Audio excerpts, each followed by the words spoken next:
The Champions League is the pinnacle of European club football, and yet most Americans don't know that much about it. The format is a little bit different than what we're used to in the NBA and the NFL, and all the clubs over there are European teams and not American ones. So it's not too surprising. But this is the second year of a new format for the Champions League. So Kyle and I thought that it would be a good time to sit down and talk about it. What are the pros? What are the cons? What's different? And then also, what are some similarities between the Champions League and some American sports teams to help Americans who kind of want to get into it understand it a little bit better? Let's dive in. All right, we are in the Champions League. We're getting back into this this season of European football. Champions League is one of the most exciting sporting competitions, not just world football competitions that there is. As of the time of recording, we just finished match day 1 for the 2025-26 season.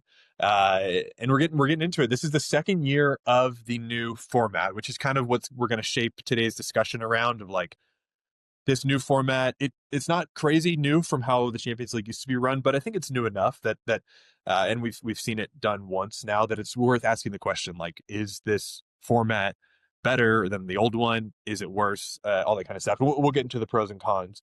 But yeah, Kyle, did you get a chance to catch any Champions League? I know it's during the workday for us Americans, so no worries if not, but curious if you got to see anything. No, I have not. I'm coming to this pretty blind. I'm hoping to follow it a little bit more this year. But yeah, like you're saying, I mean, the matches happen in the middle of the day, honestly, in like the morning time at work, Yeah, like during the it day, like does. during normal work hours. So it's hard to catch the games. And the other thing is there's a lot of teams. And so there's a lot that's going on. It's right. It's 36 teams now. Mhm. So there's just a lot of matches that are happening, and they do them all like every single day. So to answer your question, no, I did not catch any of the games yet, and I'm sort of my hope is for today is like I'll be the uninformed, ignorant, Totally. hot dog eating American that's showing up to this conversation. I'm curious what food they sell at these Champions League stadiums. My friend and I, he works for a company that has a lot of British, Scottish men who work at the company, Yeah.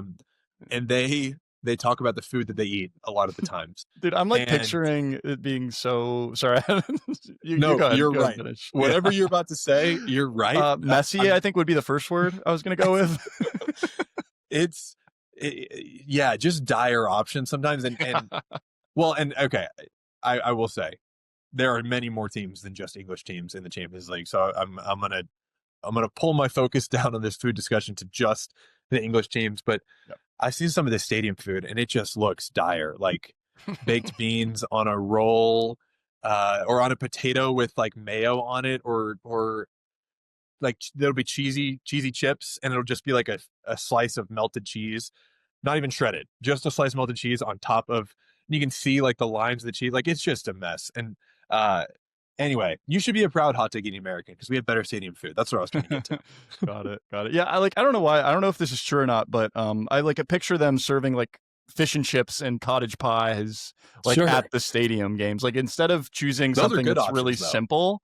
Well, I Yeah, think but the problem is it doesn't end up being what you think it is. Like sure. it ends up being a very low quality like thrown together version of that.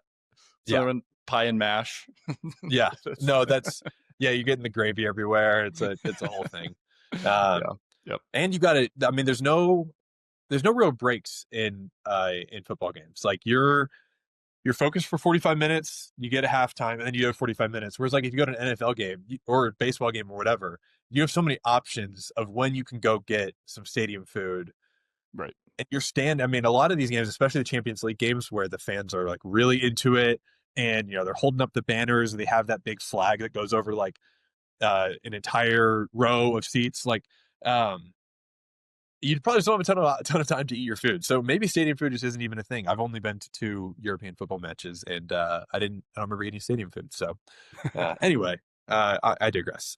Um, yeah, the Champions League I think is hard to follow for Americans, because I think the Premier League is oftentimes, when I talk to other Americans about European football, they feel like I feel like they have a decent enough handle on the Premier League. Like they know the big teams, they might know who's winning that season, they might know some of the players' names. that is definitely, I think, the most marketable league. Oftentimes, a lot of the most money is there, and it's played in an English-speaking country, and it just kind of, I think, has the most crossover. But when you go to the Champions League, you're now asked to know not just the best teams from Spain. Like, okay, you got Barcelona, Real Madrid. Okay, now Yep. you have Germany, then Italy, then France, then Turkey, then Portugal, then there's a Swedish team, then there is a Serbian team. Like, you, it, the barrier to entry just gets bigger the more countries that are involved in the Champions League, especially now in this new system. There are so many countries involved, and so um, it is maybe the most fun club competition I think to follow because it's the Yeah. best teams playing each other, and then when you get to the knockout stage, it's in a elimination as opposed to like the league. Maybe you can have some fatigue. Anyway, not. Don't worry. I think about being ignorant. I think is where I'm trying to get to with all I that. think for me, It's not easy. the most confusing thing is that these teams don't only play in like that one league or that one um tournament, I guess. Like it feels right. Like my understanding is in order you have to qualify, and each year you Uh-huh. qualify for like the UEFA Champions League by playing in a different league. Yes. So and yeah, and we can start getting into the format now. So basically, how it works is every team has a regional league. I'll use just a real simple example. I'll use Barcelona, a team in the Spanish league in La Liga. That is like their main competition is La Liga, and that's what they play from August to May. Is every weekend, every Saturday, or whatever, Friday, Saturday, Monday, Friday, Sunday, Monday, depending, but mostly Saturday. They're going to play a La Liga league game, and that's their main thing. Winning the Spanish league for Barcelona will be the I won't say the biggest prize, but the most prominent prize. That is happening across Europe, and not even just across Europe, across a lot of countries, but specifically for the Champions League, we're talking about Europe.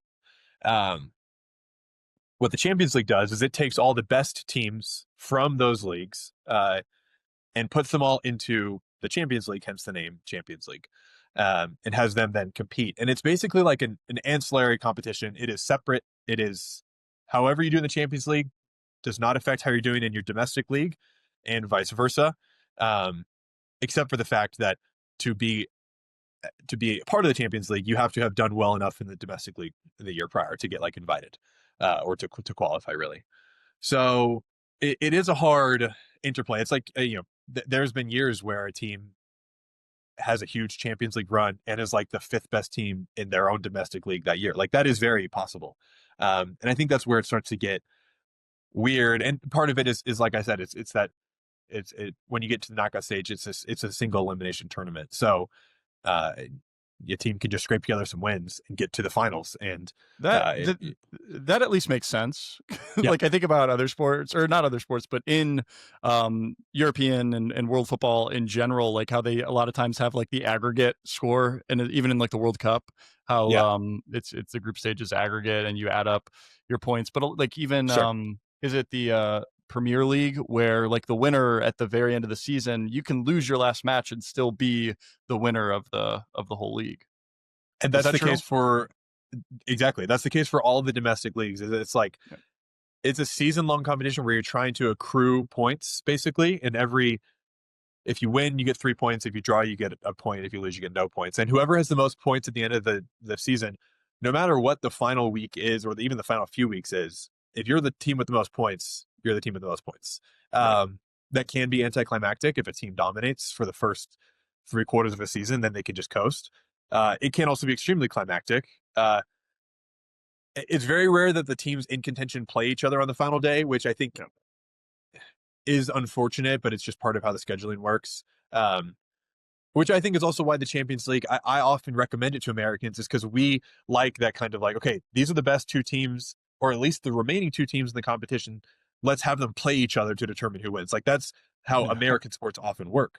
Um, so and that's how the Champions League ultimately works. So yeah, Cool. yeah. So we'll start with just like pure format stuff, and then we kind of had some categories to go through of comparing some of the European teams to American sports teams. But so the format previously was extremely simple, and I will disclaimer: this is the Champions League format. Prior to the Champions League, the tournament that it was called the European Cup, and it had a slightly different format to what I'm about to say, but I think that's kind of moot. The Champions League has been for the past 22 or so years. No, more than that. Anyway, maybe 30 years. Jeez.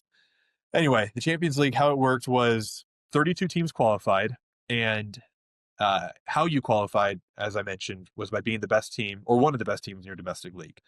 Now, UEFA, who is the tournament body that owns the Champions League, they did weight some leagues higher than others. So, like for example, the Premier League received 5 or maybe even 6 teams into the Champions League because they would say, hey, the Premier League is really strong.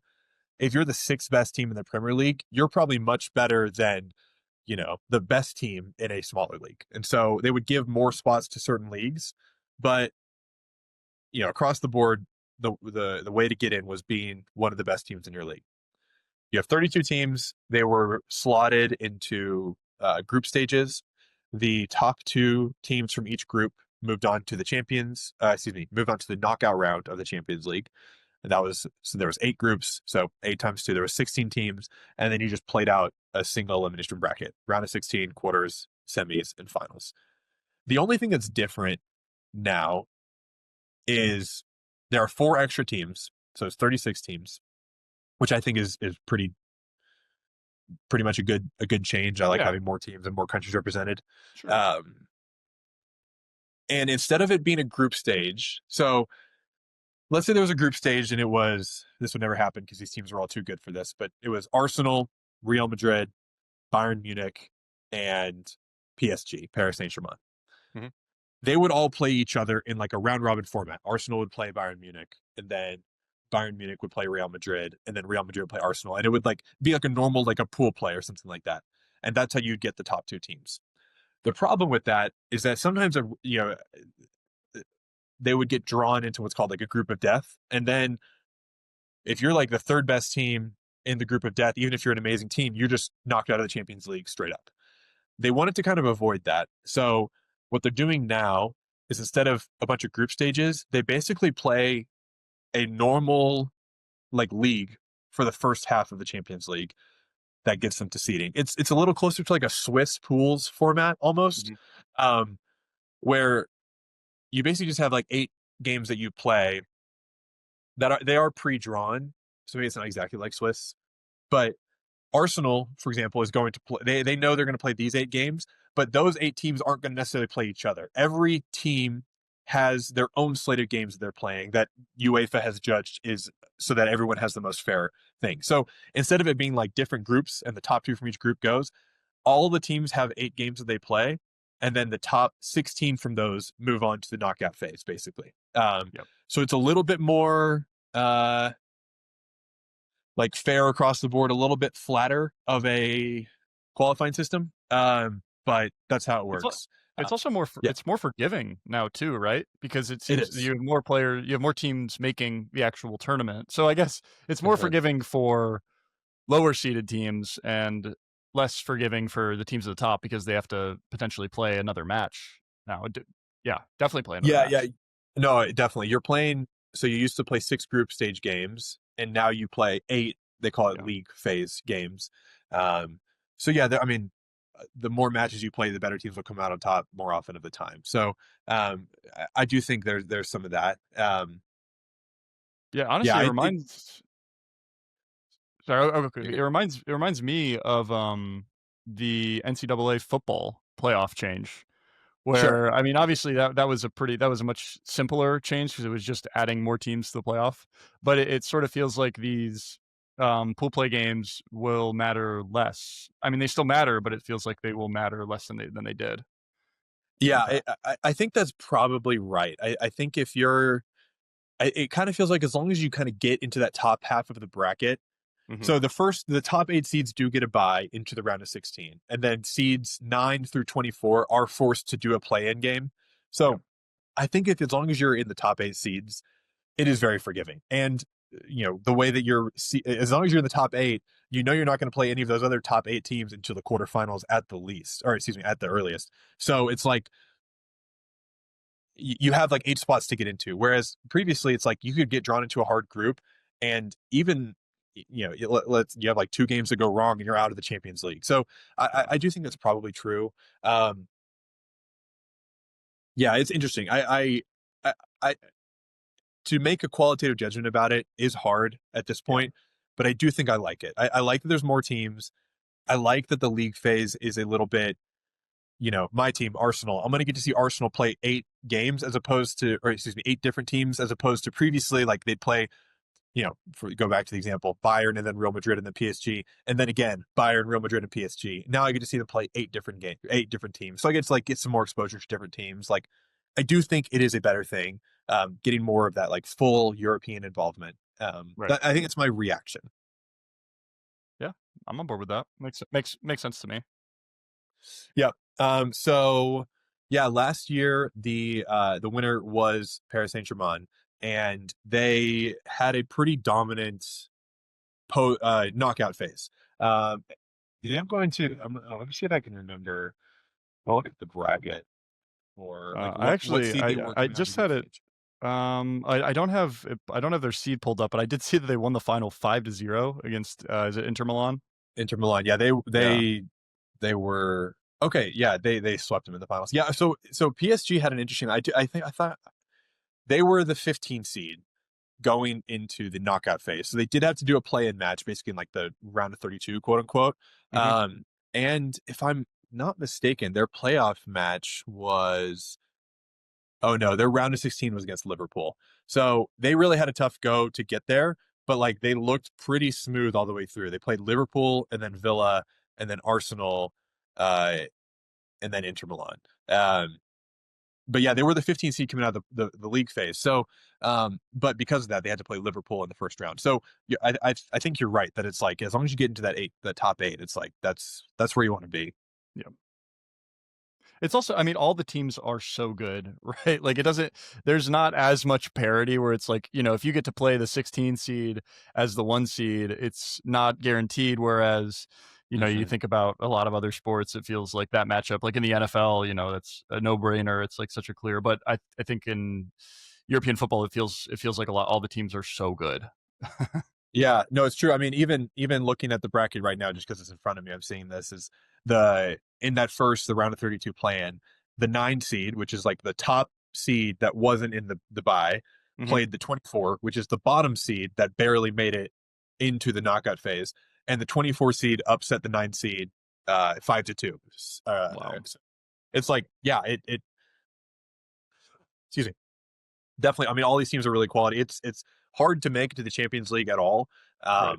And and what's really interesting to see these teams play is like every country, and this is sweeping kind of broad generalization here. It doesn't always hold true, but every country kind of has like a style about them in a way that they choose to play football. That's become a little bit less of the case recently because coaches have gotten a little more like globalized and teams are like sharing coaches and coaching strategies. But anyway, I think it's still true. It's really interesting to see like an Italian team play a French team and see those styles clash, or an Italian team play a Spanish team, or a Right. Spanish team play a German team. Like that starts to get really, really fun. And I think what's extra fun is when a team from a small country that is not historically that successful and doesn't have that much infrastructure has like a big run. That's always extremely exciting. But I digress. Champions League's great. Um, so I know, well, one of the kind of things we wanted to do was you give some American sports teams, and I'll kind of give you like an analog of a team or an example in the Champions League football to kind of contextualize some of these teams and give them like a character for anyone who is like, how do I find a team to root for? Or what should I think about? Uh, you know, how should I understand Barcelona as someone who has no context? Yes, yes. Yeah, that'll it'll help my brain understand some of the teams because a lot of it, like I'll give a little bit of background. So my understanding on European football ranking, I guess, or like the prestige of the teams, I think of a lot of the Barclays Premier League teams. I think so. I think of like Yeah. Manchester United, Man City, Chelsea, um, Everton, Arsenal. I think those are all in there. Those are the teams that I immediately think of as being like good soccer teams, and then maybe like what FC Milan, are they red and black? I can picture their logo. AC, but yeah, AC, yeah. AC, AC Milan, yeah. No, you got the Inter colors Milan, though. I've heard of. Uh-huh. This is like really going to maybe like my FIFA 2008 on the PS2 is like Sure. where I'm pulling this information from. So it's been a while. So I think it will be nice to Old Trafford. These are the, Old is that Trafford what it is is? Is that where Man Manchester United? United plays their Yeah, stadium. yeah, That's their stadium. And this is actually an interesting note. The In American sports, there's the draft in all the major sports, and that is a huge part of the dynamic, like the macro year to year dynamic of these sports is bad teams get better picks in the draft, and so if the story holds true, they would become better in a few years if those picks work out. Uh, Football does not have that. It uh, the rules about salaries and money and everything are much more lax. yeah.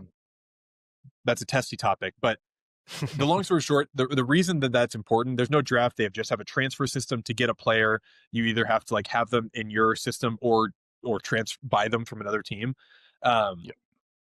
and what that means in brass tacks is the teams that were really good in 2008 are probably still really good. There's Right. some exceptions to that, but like, Yeah, they had you know, money back then, and they have money now, and money talks, and money gets the best players, and that's sort of the way and of the it world. all goes in the spiral, right? Because it's like, okay, I'll use Barcelona just because it's an easy example. Barcelona had the money to pay scouts to find Messi, and then Messi joined the team, and then Messi was the best, and so Barcelona was the best. So people bought Barcelona jerseys, and they went to Barcelona games. So Barcelona got more money. They were able to buy better players, so then they were able to be Yeah. better, and it's like a spiral. And there's no draft to kind of stop that spiral. So um, all that said, the best teams that you were thinking of, whenever you were paying attention to football, are Yeah. probably going to be some of the teams that are still at least in the Champions League. Maybe not the best, but like still, yeah. Yeah, that's cool. One thing before we get into I guess this is, do teams ever like rebrand? Is that a thing that's happened? Are you familiar with anything like that, or do they pretty much all just like keep their names and? So a lot of Yeah. these teams, no, it's a fair question. A lot of these teams have an extreme amount of history behind them, like centuries. Okay. We think like the New York Yankees have a ton of history behind them, and they definitely do. But that's like the average team in a lot of these competitions. Okay. So it's pretty rare to rebrand. Sometimes there'll be like slight rebrands. I'm thinking like Red Bull bought a team called Salzburg. I think it was previously called FC Salzburg, which FC is just football club. Yeah. FC Salzburg, and now it's called Red Bull Salzburg. Um, so they can rebrand slightly. Sometimes they make some slight color changes, but I think the answer is like most of the time, no. Got it. I'm like thinking of how like Europeans or really anybody in world soccer would react to, like the Lakers going from Minnesota to Los Angeles back Sure. whenever that happened, like the reaction that would ensue if like Barcelona moved to London. Yeah, that switching leagues. Basically, I can't think, at least in the Sure, past like that's 50 not years. happening. Yeah. Yeah, these teams are like intensely local. Like even the biggest teams still have extreme local ties and rivalries, and like rivalries to the cities immediately surrounding them. Like it is intensely local, and so a rebrand has more is more likely to happen than a Seattle Supersonics to Oklahoma City Thunder, like Yeah. that. Yeah. I can't even think of an analog. Maybe there is one. If someone does know one, feel free to let me know. But I can't think of one. Cool. Okay. All right. Let's get moving. Let's move into it. So I think the sport that I follow the most during the years is and the NBA. I follow basketball a lot, and so I think I understand the most about those teams. And so those are the ones that I'll be most interested in learning. What the analog is, what the parallel is to in the UEFA League, or I guess in European football in general. And Yeah. so the first team, which has a lot of history, is the Boston Celtics. Yeah, this is so the team that I came up with for the Celtics is AC Milan.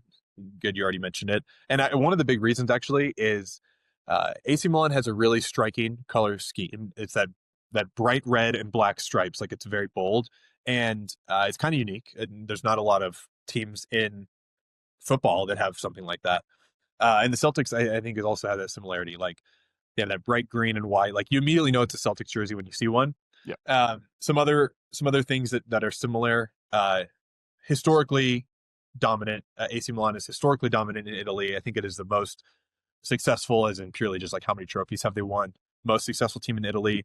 I think the Celtics are I think they're the second most successful team in the NBA behind the Lakers, depending on how you count the Minnesota Lakers trophies.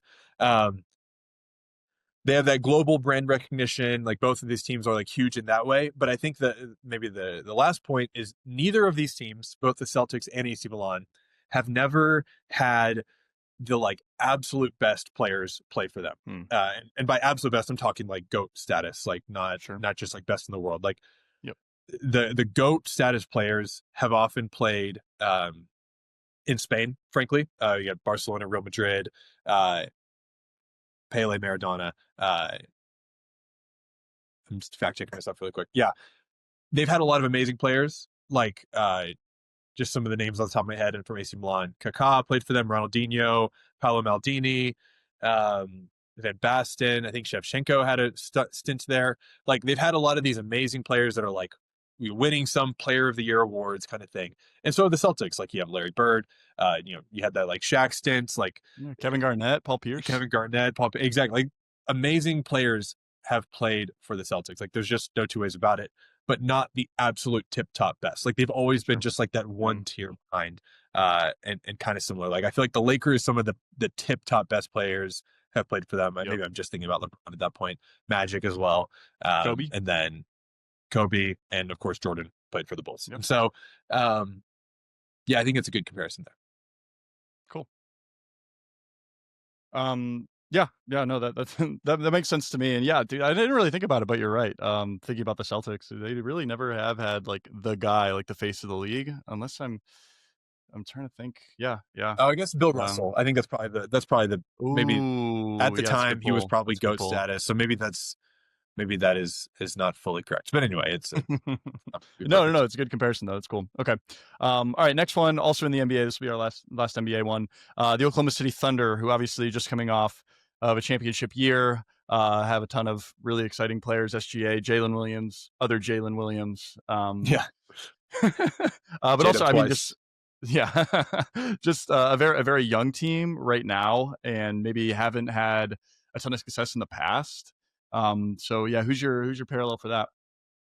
Yeah, so this one is Manchester City. So the reason being, Manchester City, they have always been a good English team.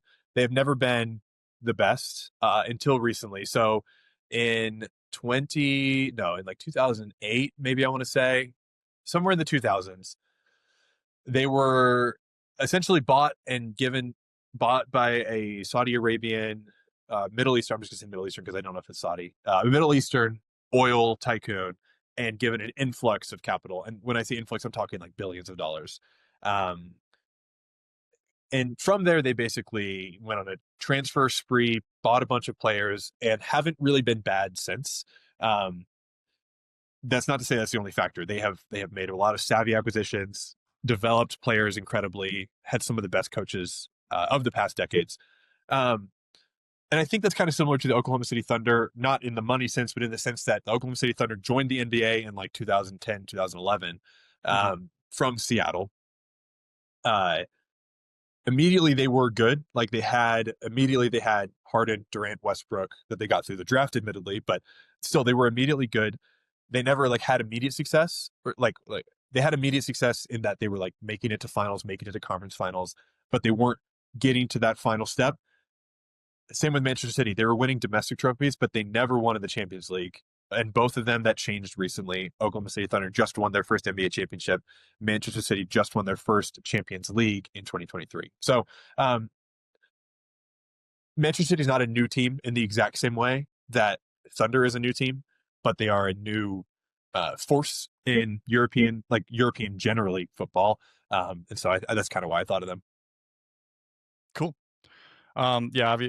Yeah, I mean, Man City, it's funny because it's hard to think of them as a team that came out of nowhere. That's one of the teams that I have in my vernacular. They've been so good for our sports watching lives.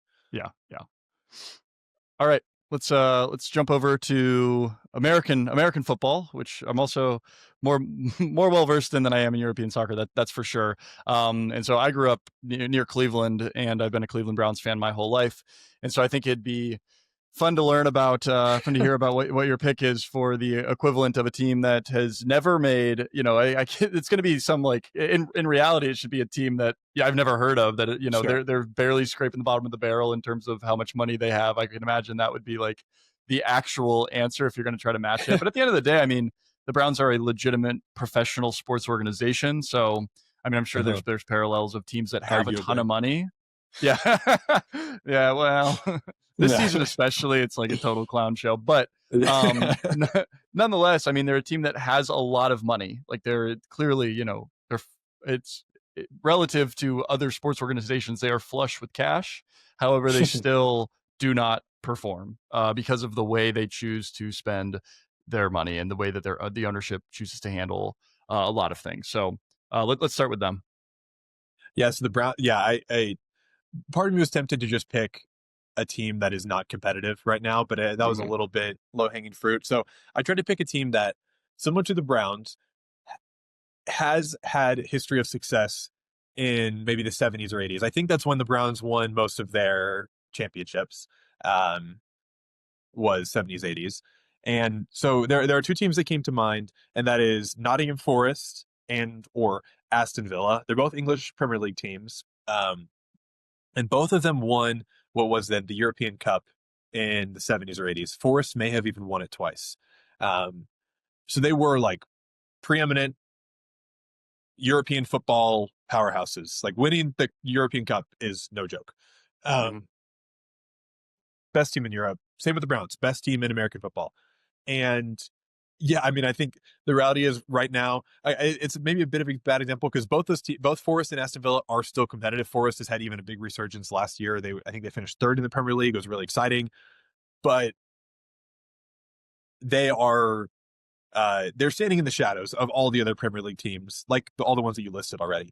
They Mhm. still have huge, passionate fan bases that like love their teams, and I think the Browns do too. I mean, the people get behind the Browns. Maybe that's just because I know a bunch of people from Ohio, but that's what it feels like. Um, so yeah, I think those are probably the best examples. Cool. All right, next one. Moving it over to another team that has not had a ton of success in the NFL, but I think it'd be a fun comparison. And we were talking about this. This is a team that we were both like, oh yeah, let's definitely find them a comparison because it's the Minnesota Vikings, who it feels like they have like the skull chant that they do at the stadium, and it feels like the fan base really rallies behind them every year, despite having never won a Super Bowl. I think they've been to 4 Super Bowls, lost all of them, and a Yeah. lot of time, a lot of years they don't have a lot of success. Recently, I mean, they've had solid teams that make a push to the playoffs, but they never really feel like they're in contention to actually winning the Super Bowl. And I'm sure there's got to be a team that's kind of got that same vibe. No, absolutely. So the team that came to mind is a German team called Bayer Leverkusen. Um, Okay. there might be some mispronunciations in there, but Yeah. they're one of the better German teams and have been for a while. But they have not enjoyed Champions League level success, and they have watched while their their rivals Bayern Munich, also Borussia Dortmund, for a few years Schalke, like they have not been one of the competitive German teams, and that's not because Germany is not a competitive league. Like the Bundesliga for a little bit, at least in my adult lifetime, like has been maybe the best league. So anyway, but that's Bayer Leverkusen. Some of the things that really sticks out to them, they were given a nickname for a while of Bayer Neverkusen because they were continually getting runner up finishes, and that was very Minnesota Vikings. I feel like to give them a nickname that's basically just about, hey, we know you're really good, but you get second. Um, so always a contender. And then the other thing, you mentioned it, the Vikings have passionate fans no matter what. Mhm. So there's a concept. There are fans in European football called ultras that are basically like they're fans who you self-identify as an ultra more or less, and it's like I'm a fan. I go to all the away games. I uh, ride or die for my club. I have, I know all the chants. I lead all the chants. It's got a lot of, history in like, kind of industrial areas where it's like you had all these people like working really hard jobs, and then their football team was like the uh the thing that like kept them going week to week kind of thing. And so like they had these like really, really strong generational ties to their teams. And Bayer Leverkusen was actually the first German team to have fans that call themselves ultras. So they have a very long history of like extremely passionate fan bases. They're very proud of their team, and they have just never gotten that like European success. They have had German success. They actually did win their first German league 2 years ago. So maybe not like a perfect comparison, but hey, the Vikings had a 14 win season last season, so it's not like they've been bad either. But yeah, between the fan base and the always getting second, always being the bridesmaid, I think they're the Vikings. Sweet. I'm just picturing like some random German kid or like clicking on this video somehow and being like, Bayer Leverkusen, like no way. Yeah. I hope Bayer Leverkusen mentioned. I hope I did their team justice. I'm not a Bayer Leverkusen ultra, but I love. That's the best part about European football is how into these, not even just world football. South American fans might even be more into their teams.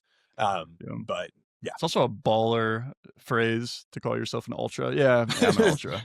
It is a good one. Yeah, I'm a. I know all the chance.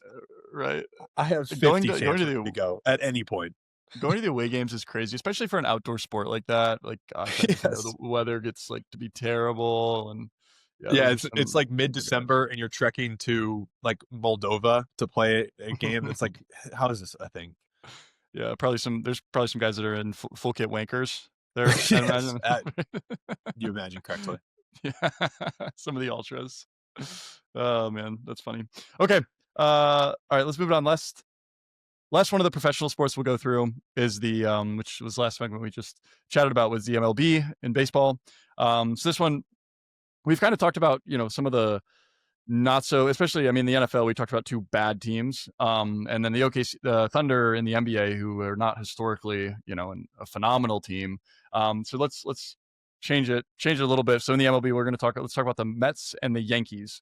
So obviously two powerhouses, and I think you probably could draw some if you're going to draw parallels between American sports and European soccer, I think MLB would probably be the best analogy, given the way the money works in the MLB. Sure. And how it feels like you can kind of buy a team or, buy the players. And sure. So I'm sure, it sounds like maybe it's going to be one of those Real Madrid, Barcelona teams. So who do you got for, you take your pick, Yankees or Mets? Doesn't matter to me. Yeah, they're going to be tied together. So okay. Yankees, I think, is maybe the simplest comparison to make, and it's to Real Madrid. In club football, they are the blue blood, the prestige team. They're similar as the Yankees. Like they have an all white kit, which not many teams do that. Most teams like have some color going on, at least in their home kit. Real Madrid is like all white. That's where the best players dream of going when they're growing up. Like it is the prestige team, and they have the most trophies in European football. They have the most cups, and so that's a pretty simple 1-to-1, I think there. So they're Mets, Yankees rivals, similar. Atletico Madrid rival with Real Madrid. That's a funny one. That's not one of those teams, at least for me. It's like not a team that comes to mind immediately. They don't have the same like world renowned clout as Real Madrid. No one does. I mean, honestly. Yeah. Except for maybe Manchester United, but that's not as anyway. So the first kind of obvious comparison is Yankees, Mets, both in New York City. Real Madrid, Atletico Madrid, both in Madrid. So you have the kind of like big brother, little brother thing going on. There's a lot of famous losses of Atletico to Real Madrid, and I think that's true with Mets, Yankees as well. But also there have been like big moments of triumph for both of these teams. The Mets have won some World Series. Atletico has won La Liga a few times. So, and there was a very famous final. It was 2014, I want to say, where Atletico and Real Madrid played in the finals, which I don't, I can't think of a Subway Series World Series that's happened, but maybe there isn't. I just can't think of it. Anyway, I think it's a good. You got the Yankees, who are Real Madrid, and then their rivals, Atletico or the Mets. Cool. Sorry, I was looking it up, and it looks like in the year 2000 they did play. Oh, really? The World Cool. Series. That was the year I was born, so not surprisingly, the Yankees won. Sure. Yeah. Real Madrid also won their final. Yeah. I guess it's starting to make more sense that I haven't heard of Atletico Madrid, because I can imagine if I was maybe picturing myself as a young boy in London and growing up over there or something, like I would probably have heard of the Yankees, but very possibly would not have heard of the Mets, because you're right, like Exactly. they just don't have that level of prestige. They don't have the wins to prove it, despite having all the money in the world. And right, the city thing is hard to, that makes it a really nice parallel that they're in the same city. It's pretty cool. Yeah. All right, last couple ones. It's gonna be cool to sort of move to a different world of sports, but still in America, the college sports world. So the first one I want to talk about, let's go with the 2005 USC football team. So this is, I mean, we were both little lads when this game actually happened, or this team existed, and they won the national championship that year, if I remember correctly. Or sorry, no, did they? No, they did. It was 2005. It was back when it wasn't like an official national championship. There was like a bunch of bowl games, and whoever was ranked first after that was the national champion. Right, but you still you play a national championship game, and it feels like that team is accepted as the best team. Sure, and they did win in 2005, and then they lost in the de facto championship game in 2006 to Texas. Right, that's right, and they Vince Young, I think, was quarterback. Yep. That's I'm rocking with that. And this is also an important wrinkle to the story, was the investigations with Reggie Bush, and this sort of felt like it sparked a lot of the investigations with getting what's like improper benefits financially for recruitment benefits, basically. And so they ended up having to, and this is why I didn't think I couldn't remember if they won or not, because they technically, like, the championship was vacated from USC's the year prior, the 2005 one, right? Yeah. And then also Reggie Bush's Heisman was vacated, and then I think they gave it back to him.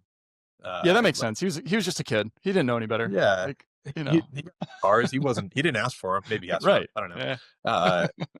No, it's a really interesting story. So the biggest parallel I could think of like a club team that had some big scandal, but was also still, like, the other thing about USC is, like, they were so clearly the best team, even though maybe there was some impropriety about how they got there. Like, it wasn't like they, I hate to say it because they are my team, but there's the whole 2017 Astros thing where it's like, maybe they just wouldn't have won without the cheating. USC were still probably the best team, or at least one of the two best teams. So the closest example for that was kind of in the similar era, 2005, 2004, 2006, Juventus, which is the final Italian team that I think we haven't talked about yet, and the final big Italian powerhouse. There was a lot of teams in Italy that were investigated for selecting favorable referees for their games. The details are a little fuzzy, and so I won't say too much more. Like, I don't think there was, like, betting or that kind of thing going on, but there were certainly, like, managers who were friendly with certain referees, and they wanted those referees to ref their games. And Juventus, I think, were deemed to be, like, the biggest benefactor of that. They won the title in 2005 and 2006, I want to say, maybe 04, 05. Anyway, 2 of those years, and those titles were vacated. And actually, Juventus was sent to Serie B, which is the Italian second league, which is honestly a crazy punishment. It is so punitive. It is hilarious. I guess they really wanted to make an example of them, because Juventus, like, literally came back to Serie A the next year because they were so much better than all these poor teams in the second league. But it was a really big deal. And Juve, there's a lot of debate still about like, was this the right punishment? Was it too much? Should a different team should have been punished as well? Like, I think if I'm remembering the details correctly, a lot of teams were implicated, but Juve were the ones who were most. I mean, they were the ones who I guess would have benefited the most since they won the championship. So anyway, that's the closest. They were still the best team. I mean, they still had the most talented team. They won the league fair and square. No, that's not true. I won't say fair and square. They won the league, Sure. and you don't win the league on a fluke. Like like we talked about earlier, season long thing. So yeah, Gosh, that's crazy. Yeah, you don't really hear too much about. I mean, I feel like in American sports, it's always like discussed, like, oh man, like they've got hometown refs or whatever. But I don't feel like there's been a huge scandal, at least anything recently over here where I can think of. Like, there ended up coming out something crazy about the refs. Yeah, all we have are just a lot of gambling yep, issues. and that's just part of it now. That's not It even. does. It does That's feel like like that. a feature, not a bug for people now.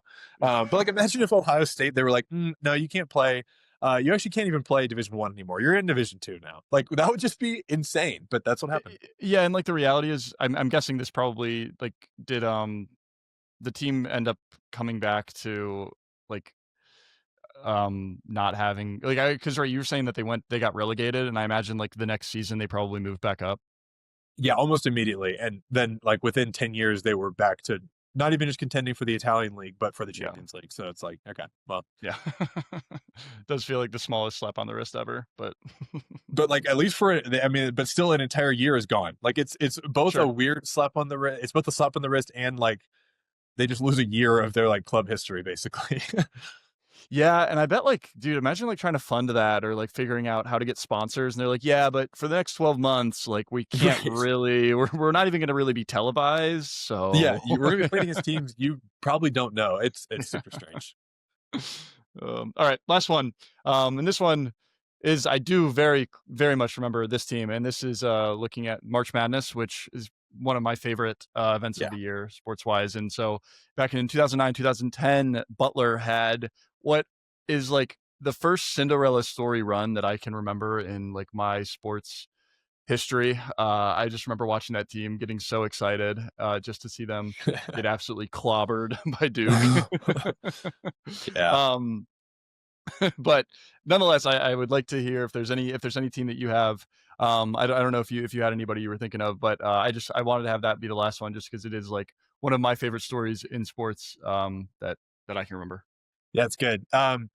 Main one that comes to mind here was, and I'm sure there are better Cinderella stories in the Champions League or probably European Cup history that I'm just not aware of. But the one that I think of was Monaco, AS Monaco in 2017. It would be they. So this was the first year, not mistaken, of Kylian Mbappe's professional career, who is now one of the unequivocally best players in the world. But he started, I mean, he might have even been like 16 or 17, like very young. And he was part of the Monaco uh, academy system. And this was, I think, his first year on the first team. And they also had Falcao. And yeah, so first, they were not one of the best teams in France. I think they were competitive in the French league that year, but not like a Paris Saint-Germain or like a Lyon a few years before. So they weren't, and the French league is also not, I mean, they're one of the top leagues, but not the Premier League, La Liga, Bundesliga, I think. Sure. So going into it, already fighting an uphill battle. And they made it to the semifinals after I don't remember who they won being the quarterfinals. Anyway, made it to the semifinals. They did ultimately lose to Juventus, who lost the finals to Real Madrid. So kind of similar to Butler, lost to Duke, lost to a blue blood kind of thing. But yeah, I think that's a Cinderella run. That was the closest. It's hard to make Cinderella runs in the Champions League. Like the other thing I think that we haven't even mentioned is until the finals, all the knockout phases are two-legged draws, which basically means that you play one leg at home and then one leg away, and it's the aggregate score across those two, which the more that you play, the more the better teams are going to win already. And so it's very hard to make an upset in the Champions League. But the Monaco God, finals that's just for the first up until what is it like until the quarterfinals? It's up through the finals. So the finals is a one game. Wow. Okay. But like the semifinals, yeah, you're playing, you know, Got let's it. say it's Arsenal Man U. Arsenal wins 3-1, and then Man U wins 4-1 at home. Man U would go on to the finals. Got it. Okay. Honestly, it's kind of electric that they do the final is just one game. I love it too. It's pretty cool. I love the two-legged all the way up, and then the fact that they do the finals one game. Like they really have it dialed. Yeah. It Yeah. took centuries, but it does feel like Yeah, but they got it. Cool. Cool. All right. This was fun. I feel like I've learned a good amount about European football and sort of what goes into it. I'm hoping I'll get to watch some matches. It seems like this is a great time to start getting into it and start paying attention. Yeah, So I think it is. I think it's intimidating because there's so many teams from different countries, but also you get to learn at least some of the best teams from these countries. Like instead of going and watching, the Greek league and being like, what teams are even good? Like, yeah, okay, this Greek representative at the Champions League, I at least now have one team that I know. So I think it is a good time. sweet. All right, last question. Who are you rooting for? So I'm an Arsenal fan. Okay. So I am rooting for Arsenal. It's funny in American sports. I feel like I have a lot of teams that I'm comfortable, rooting for, not above my team. But I have a lot of teams like I think about baseball. There's a lot of teams that I'm like I would love to see them succeed for whatever reason in the Champions League. I like a lot of players, but I only want to see Arsenal succeed. So Okay. there are some players that I like. I like to see win. But Yeah. if a team wins that's not Arsenal, I just won't be happy. Got it. Okay, cool. Cool. All right, dude. This was really fun. Thanks for letting me fire hose Champions League at you. This was good. Absolutely.